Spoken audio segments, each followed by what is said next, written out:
Hello friends, तर आज मी दाखवणार आहे की ब्लॅक कॉफ़ी, ती पण फिल्टर ब्लॅक कॉफ़ी कशी तयार करायची.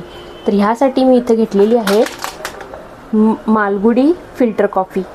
याच्यामध्ये काय असतं तर 20% चिकोरी आणि जवळजवळ 70 ते 75% काय असतं, 80% काय असतं तर कॉफ़ी असतं. तर फक्त चिकोरी ॲड असल्यामुळे याची जी चव लागते ना ती अफलातून असते, जी आरोग्यासाठी देखील अतिशय उपयुक्त असते. तर आज आपण ब्लॅक कॉफ़ी कशी बनवायची हे बघणार आहोत. त्यासाठी इथं ट्रेडिशनल फिल्टर कॉफ़ी मशीन घेतलेलं आहे मी. म्हणजे काय असतं, हे 2 पार्टमध्ये असतं. खाली जे असतं ते कॉफ़ीचं डिकॉक्शन स्टोअर होत असतं. तर मी आदल्या रात्री काय करत आहे, जी आपली कॉफ़ी आहे ना ती आदल्या रात्री मी डिकॉक्शनला लावत आहे. तर ह्याच्यामध्ये हा जो वरचा पार्ट आहे ह्याच्यामध्ये आपल्याला ही कॉफ़ी घालायची आहे. तर तुम्ही 1 चमचा 2 चमचा इतपत घेऊ शकता. आता हे भांडं तसं मी फक्त 1 ते 2घांचीच कॉफ़ी होईल किंवा 1 ते 2घांसाठी डिकॉक्शन स्टोअर होईल इतकंच मी हे घेतलेलं आहे. ह्याची साईजच होती 1 असं वरती लिहिलं, ह्या टोपणावरती असं 1 असं साईज लिहिली होती. तर ह्याच्यामध्ये 2 माणसांची कॉफ़ी आरामात होऊन जाते.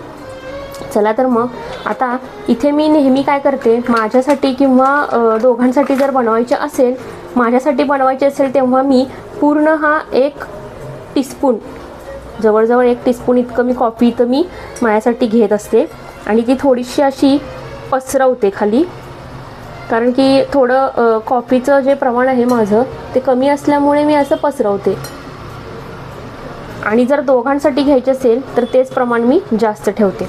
आणि हे जे आहे यांनी फक्त असं प्रेस करायचं खाली. हे असं प्रेस का करायचं, कारण की कधी कधी काय होतं, जेव्हा आपण ह्याच्यावरून पाणी ओततो ना तेव्हा भडकन खाली कॉफ़ी सकट ते पाणी काढलं गेलं जातं. तर त्यामुळे ह्या खालच्या डिकॉक्शन स्टोअरच्या भांड्यामध्ये काय होतं, मोठ्या प्रमाणात पार्टिकल्स जे असतात आपल्या कॉफ़ीचे ते राहतात. तर ते होऊ नये ह्याकरता हे थोडंसं असं 3 वेळा प्रेस करून घ्यायचं. जास्ती पण प्रेस करायचं नाही. जास्ती प्रेस केलं तर काय होणार, तर त्याची एक वीट बनणार. आणि पाणी जरी आपण ह्याच्यामध्ये ओतलो ना तरी काय होणार, ते वीट बनल्यामुळं आहे असंच ते पाणी राहणार त्याच्यामध्ये. आणि ते खाली जे आपल्याला फिल्टर कॉफ़ी जी पडायला पाहिजे ना, जे आपल्याला अपेक्षित असतं ना ते तिथून पडणार नाही, घट्ट बनणार ते दगडासारखं. त्यामुळे थोडं हलकं प्रेस केलेलं आहे मी. आणि एका साईडला ऑफकोर्स मी इथे पाणी गरम करायला ठेवलेलं आहे. या पाण्याला मी आता उकळी आणून देणार आहे. आणि फिल्टर कॉफ़ीची हीच खासियत असते की ह्या उकळलेल्या पाणी जेव्हा आपण ह्याच्यामध्ये ओततो तेव्हा त्या स्टीमने ती कॉफ़ी कुक होते आणि त्याचं डिकॉक्शन खाली स्टोअर होतं. तर त्या स्टीमचं जे इफेक्ट होतं ना त्या कॉफ़ी पावडरवरती, तो अतिशय उत्कृष्ट होतो. त्यांनी जे त्याच्यामध्ये जो स्वाद उतरतो, जो फ्रॅग्रन्स उतरतो किंवा जे सुगंध असतो ना ह्या कॉफ़ीला, तो फक्त त्या स्टीमिंग प्रोसेसमुळे अजून इन्हान्स होतो. तर इथे मी उकळी पाण्याला आणून देते पहिल्यांदा. आपल्याला ह्या पाण्याला आता हळूहळू उकळी आलेली आहे. उकळलेलंच पाणी आपल्याला घालायचं आहे. आता पाणी ओतताना पण भस्कन ओतायचं नाही आहे, हळूहळू ओतायचं आहे. सगळ्यात पहिला मी अगदी थोडंसं पाणी ओतून पहिल्यांदा मी असंच त्याला सेट होऊन देणार. तुम्ही पाहताय बुडबुडे येत आहेत. तर थोडंसं अगदी पाणी ओतून पहिल्यांदा काय करायचं, 1 2 ते 3 सेकंद आपण वेट करायचं. आणि ते हळूहळू पाणी ॲब्सॉर्ब करायला घेतं. पूर्ण पाणी ॲब्सॉर्ब झाल्यानंतर राहिलेलं पाणी आपण त्याच्यामध्ये ओतायचं. तर इथं बघताय तुम्ही माझं जवळजवळ पाणी आता ॲब्सॉर्ब होत आहे, बुडबुडे येत आहेत. याने काय होतं, म्हणजे जे काही कॉफ़ीचे पार्टिकल्स आहेत, कॉफ़ी पावडरचे जे पार्टिकल्स आहेत ना ते खूप कमी खाली डिकॉक्शनमध्ये म्हणजे साठले जातात. आपल्याला पूर्ण फिल्टर कॉफ़ी मग मिळत नाही. जर आपण अशा रीतीने केलं, थोड्या वेळ थांबलं, तर पहिल्यांदा ते सेट होतं. पूर्ण पाणी जो पहिला पाण्याचा जो लॉट असतो ना तो पूर्ण त्या कॉफ़ी पावडरमध्ये ॲब्सॉर्ब होतो. आणि नंतर जेव्हा आपण हा सेकंड लॉट टाकणार पाण्याचा, तेव्हा ते पूर्ण चांगल्या रीतीने सेट झाल्यामुळे खाली कोणत्याही प्रकारचे पार्टिकल्स खालच्या भांड्यामध्ये पडत नाही. लगेचच टोपण आपण काय करायचं, लावायचं, कारण की ती स्टीम आपल्याला महत्त्वाची आहे. आणि ती स्टीममुळे जे ते कॉफी कुक होते आतमध्ये, किंवा ती कॉफी जी तयार होते ना, त्या कॉफीचं जे डिकॉक्शन खाली पडतं ना, ते अतिशय स्वादिष्ट असतं.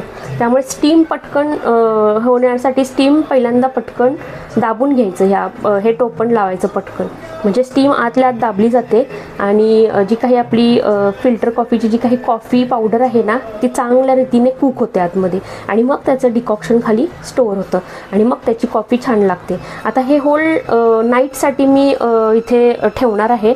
तर पूर्ण नाईटमध्ये पूर्ण खालपर्यंत पूर्ण चांगलं डिकॉक्शन ह्याचं पडतं. आणि मग आता उद्याच्याला आपण बघूया ह्याची फिल्टर कॉफी, म्हणजे ब्लॅक फिल्टर कॉफी बनवायची कशी. तर होल नाईट मी काय केलं, अख्खी रात्र मी याला असं डिकॉक्शनसाठी ठेवून दिलं होतं. तर बघूया आपण.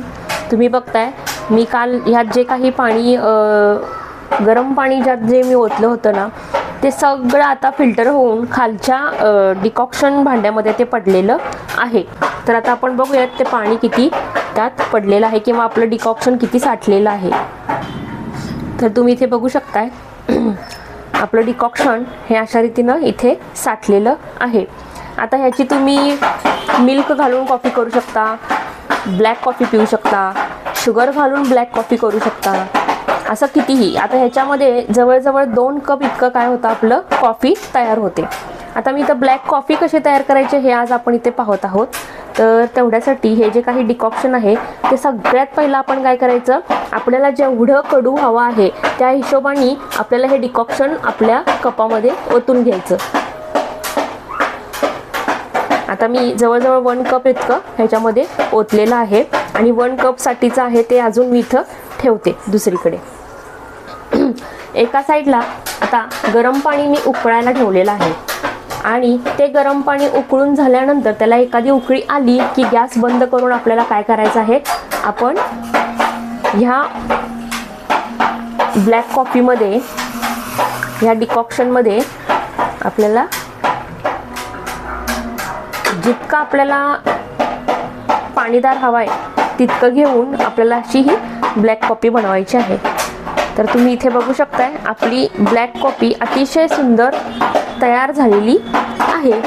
आणि ही जर तुम्ही रोज उठल्या उठल्या उपाशी पोटी जर ही ब्लॅक कॉफी घेतला तर ह्यानी आपलं जे काही फॅटी लिव्हर असतात ना ते कमी होतात, किंवा ते बर्न होतात.